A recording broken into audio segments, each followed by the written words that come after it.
अस्सलाम वालेकुम नाजरीन। ड्रामा सीरियल शेर की आने वाली एपिसोड बहुत धमाकेदार होने वाली है। जैसा कि शेर की शादी की तैयारियां पूरे जोशो खरोश से चल रही होती हैं और हर तरफ खुशी का सा समा होता है।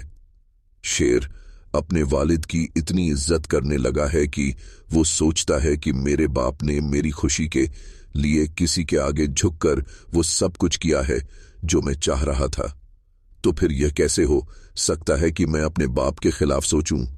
इसी दौरान वो अपनी माँ से भी कह देता है कि मुझे कुछ समझ नहीं आ रहा कि मेरे साथ आखिर यह सब कुछ क्या हो रहा है। यह सुनकर तहमीना बेगम आगे आती है और कहती हैं कि शेर, तुम जानते हो कि तुम्हारे डैड तुमसे बेइंतहा मोहब्बत करते हैं। चाहे वो मेरे साथ कितनी ही पाबंदियां क्यों ना लगाएं, उनके दिल में सिर्फ और सिर्फ तुम्हारे लिए बेइंतहा प्यार है। और वहीं दूसरी तरफ शेर का चाचा बदर खान ये सब देखकर सोचता है कि एक बार भाई साहब को ये सारी खुशियां देख लेने दो, फिर देखना कि मैं क्या करता हूं। अब वह फहाद से कहता है कि तुम्हारे साथ जो ज्यादियां हुई हैं उनका बदला मैं जरूर लूंगा। क्या उसे लगता है कि वो यह सब कुछ करके बच जाएगा? हरगिज नहीं। अब इसके बाद यह दोनों मिलकर यह प्लान बनाते हैं और सोचते हैं कि अब कुछ ना कुछ हमें बड़ा काम करना पड़ेगा। इसी तरह शेर की शादी का दिन भी आ जाता है और वो अपने बाबा जान के साथ कार में बैठा हुआ होता है। तभी अचानक एक भयानक एक्सीडेंट हो जाता है और यह हादसा इतना गंभीर होता है कि शेर के वालिद की मौके पर ही मौत हो जाती है, जबकि शेर जमान किसी तरह से बच जाता है। अब जैसे ही शेर जमान को होश आता है, वह सबसे पहले अपने डैड के बारे में पूछता है और जैसे ही उसे यह बात पता चलती है कि उसके बाबा जान अब इस दुनिया में नहीं रहे, तो वो टूट सा जाता है और बार बार एक ही पुकार कर रहा होता है कि ऐसा नहीं हो सकता। डैड क्या मुझे अकेला छोड़ सकते हैं? उसकी माँ अब उसे समझाने की भरपूर कोशिश करती है कि बेटा, तुम्हें अब खुद को संभालना होगा। तुम्हारे डैड अब इस दुनिया में नहीं रहे हैं, लेकिन तुम मजबूत बनो। अब शेर रोते हुए कहता है, माँ ऐसे कैसे हो गया? मेरे सामने ही डैडी चले गए। उस वक्त तहमीना बेगम आगे आती है और कहती है, काम यहाँ मुझे पता है ये सब कुछ कितना मुश्किल है, लेकिन तुम खुद को संभालो। मैं बस यही चाहती हूं कि तुम टूटो नहीं। शेर जवाब देता है कि माँ, मैं खुद को संभाल ही नहीं पा रहा हूं। आखिर कैसे, और यह कैसे हो चुका है सब कुछ? अब यहां पर शेर को हॉस्पिटल में तो एडमिट कर दिया गया है और इसी दौरान बदर खान एक चाल सोचता है और कहता है कि यही तो सही वक्त है इसका फायदा उठाने का। उसके बाद वो डॉक्टर से मिलकर कहता है कि इसे ऐसी दवाइयां दे जिससे इसका माइंडसेट बिगड़ जाए और यही मौका है कि मैं इसे जाने नहीं दूंगा। अब यहां पर शेर की दिमागी हालत पहले से भी ज्यादा बिगड़ चुकी होती है, क्योंकि वो हर वक्त उलझा उलझा और परेशान नजर आता है। उसकी यह हालत देखकर घर के लोग सोचने लगे हैं शायद शेर अब दिमागी तौर पर ठीक नहीं रहा। धीरे धीरे सब उसे पागल कहकर बुलाने लगते हैं और इसी दौरान बदर कहता है, भाभी आप जानती है ना कि मैं अब शेर को इस घर में नहीं रख सकता हूं। बदर की यह बात सुनकर तहमीना बेगम तो हैरान रह जाती हैं और बोल पड़ती हैं कि आप यह क्या कह रहे हैं? आप अच्छे से जानते हैं कि मैं अपने बेटे के बिना नहीं रह सकती, तो आप यह कैसे कर सकते हैं? और तहमीना बेगम आगे आकर बदर से कहती है कि मैं अभी और इसी वक्त अपने बेटे से मिलना चाहती हूं। फौरन से मुझे उसके पास लेकर चलिए। इसी वक्त रिदा भी वहां पहुंचती है और कहती है कि आंटी, मैं भी शेर से मिलना चाहती हूं। यह सुनकर तहमीना थोड़ा सा चौंकती है और पूछती है कि बेटा, तुम शेर से मिलने कैसे जा सकती हो? रिदा जवाब देती है कि हाँ आंटी, मुझे सब कुछ पता है, लेकिन फिर भी मैं उससे मिलना चाहती हूं। मेरा उससे मिलना बहुत ज्यादा जरूरी है। तहमीना जवाब देती है, ठीक है बेटा, मैं तुम्हें भी साथ लेकर चलती हूं। अब जैसे ही ये दोनों शेर जमान के पास पहुंचती हैं, तो शेर जमान रिदा को देखकर बहुत ही ज्यादा गुस्से में आ जाता है और चिल्लाते हुए कहता है कि अगर आज मेरा बाप इस दुनिया में नहीं है तो उसकी वजह सिर्फ और सिर्फ तुम हो। मेरी सारी खुशियां तुमने छीन ली है। अब यहां पर रिदा उसकी बात सुनकर हैरान रह जाती है। तभी ही शेर जमान अचानक रिदा का गला पकड़ लेता है सब मिलकर शेर को रोकते हैं और उसे समझाने की कोशिश करते हैं कि शेर जय है। मान, यह तुम क्या कर रहे हो? होश में आओ। अब यहां शेर जमान तो गुस्से में पागल हो जाता है और कहता है कि मेरे बाप के असली कातिल तो तुम सब हो। मैंने अपने बाप को नहीं मारा। बदर और फहद जो पास खड़े हुए होते हैं उसे उकसाते हैं और कहते हैं कि तुम तो पागल हो चुके हो, तुम ही ने तो अपने बाप को मारा है। यह सुनकर शेर जमान सदमे में चला जाता है और उसे यकीन ही नहीं आ रहा होता कि उस पर इतना बड़ा इल्जाम लग गया है। अब वहां पर खड़ी डॉक्टर किसी तरह से हालात को संभालती है और शेर जमान को वहां से ले जाती है। उसके बाद बदर कहता है, भाभी, अब तो आप खुद देख चुकी हैं कि आपका बेटा किस तरह से पागलों की तरह हमला कर रहा था। अल्लाह का शुक्र है कि रिदा बच गई है, वरना हम सैयदों को क्या जवाब देते। यह सब सुनकर तहमीना बेगम तो बहुत बुरी तरह से टूट जाती हैं। एक तरफ तो उसका शौहर इस दुनिया से चला गया है और वहीं दूसरी तरफ उसका इकलौता बेटा जो उसका वाहिद सहारा था वो भी अब दिमागी तौर पर टूट चुका है। तहमीना तो यह सारी सोचें सोच सच कर फूट फूट कर रो पड़ती हैं और उनका दिल बुरी तरह से टूट चुका होता है।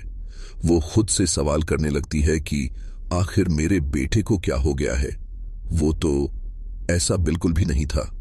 वहीं दूसरी तरफ बदर भी इन्हीं तमाम हालात के पेशेजर घर की सारी प्रॉपर्टी पर अपना हक जमाने लगा है।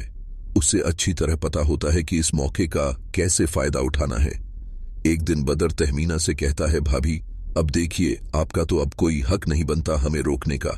भाई साहब के जाने के बाद बिजनेस अगर हम नहीं संभालेंगे तो कौन संभालेगा सारे का सारा बिजनेस? तहमीना जवाब देती है, हाँ मैं जानती हूं, लेकिन मैं सिर्फ और सिर्फ इतना चाहती हूं कि मेरे बेटे का इलाज किसी अच्छे हॉस्पिटल में हो और मैं यह भी चाहती हूं कि वो जल्द से जल्द ठीक हो जाए और फिर से कामयाब इंसान बने। बदर तो यहां पर मुस्कुराकर कह रहा होता है, भाभी आप फिक्र मत कीजिए, मैं सब ठीक कर दूंगा और इंशाअल्लाह सब ठीक हो जाएगा। मेरे होते हुए आपको फिक्र करने की कोई जरूरत नहीं है। जिस तरह से आपको शेर जमान की फिक्र है और उसी तरह मुझे भी उसकी हालत को देखकर बहुत ही ज्यादा फिक्र हो रही है। और इसी के साथ वहीं दूसरी तरफ बदर डॉक्टर के साथ शेर जमान को पागल साबित करने की साजिश में लगा हुआ है और वहीं दूसरी तरफ फजर भी अपने बाप की कही हर बात पर अमल कर रही होते ही है।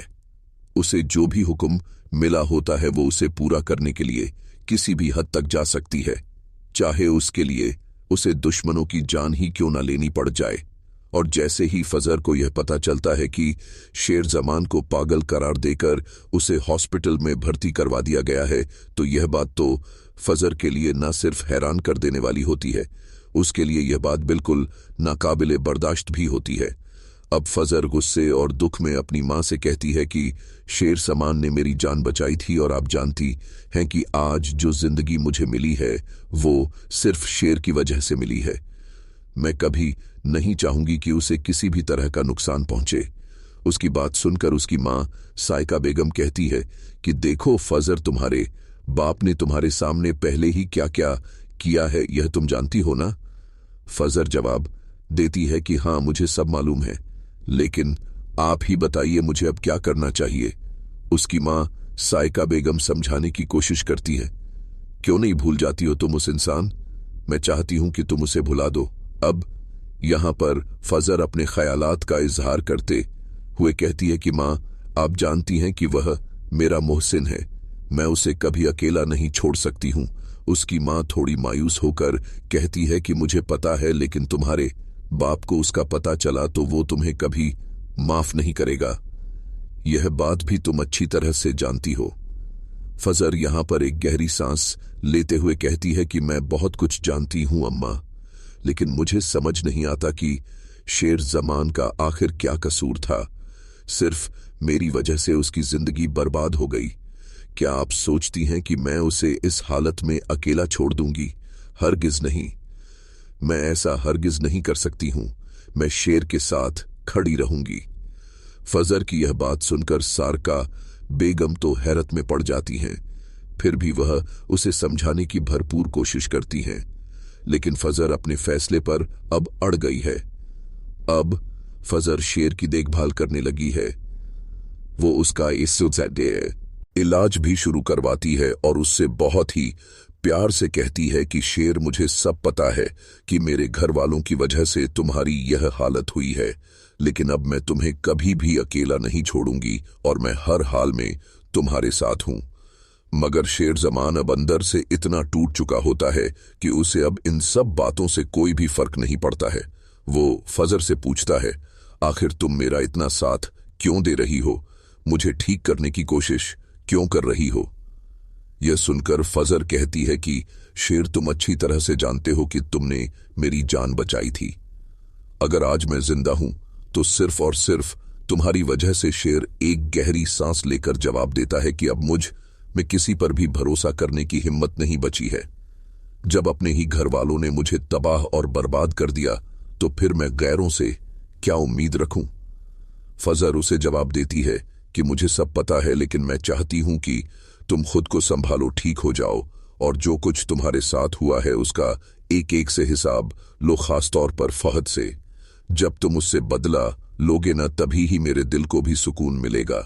शेर ठहर कर कहता है, मैं समझ सकता हूं कि तुम इस वक्त किस दर्द से गुजर रही हो, लेकिन मैं बस इतना कहना चाहता हूं कि तुम्हें मेरी फिक्र करने की कोई जरूरत नहीं है। अच्छा ही होगा कि तुम अब मेरी परवाह करना छोड़ दो।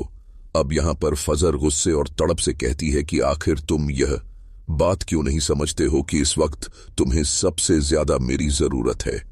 यह सुनकर शेर की मां तहमीना बेगम उसे गले लगा लेती हैं और कहती हैं कि बेटा, तुम्हें अब खुद को संभालना होगा। तुम्हारे डैडी तो इस दुनिया में नहीं रहे, लेकिन उनकी यादें और उनकी दी हुई तरबियत तुम्हें मजबूत बनाएगी। शेर की आंखों में आंसू भर आते हैं और वो फूट फूट कर रोते हुए कहता है, अम्मा, यह सब कुछ कैसे हो गया और मैं कैसे जीऊंगा? मेरे अब्बा मुझे छोड़कर कैसे जा सकते हैं? तहमीना बेगम उसकी पीठ को थपथपाते हुए बस यही कहती रहती है कि बेटा, तुम टूट मत जाना। अब तुम्हें खुद ही सब कुछ संभालना है, क्योंकि तुम्हारे डैड तुम पर बहुत ज्यादा भरोसा किया करते थे। और नाजरीन, यहीं से एक नए सफर की शुरुआत होती है शेर की एक नई जिंदगी की। उसके देखो सफर की, जिसमें वो फिर से खुद को ढूंढेगा और अपने डैड के लिए इंसाफ की लड़ाई लड़ेगा। तो आपका इस बारे में क्या ख्याल है? हमें अपनी कीमती राय से जरूर आगाह कीजिएगा। जाते जाते वीडियो को लाइक और चैनल को सब्सक्राइब करना ना भूलिएगा। अपना बहुत सारा ख्याल रखिएगा। मिलते हैं नेक्स्ट वीडियो में। तब तक के लिए अल्लाह हाफिज।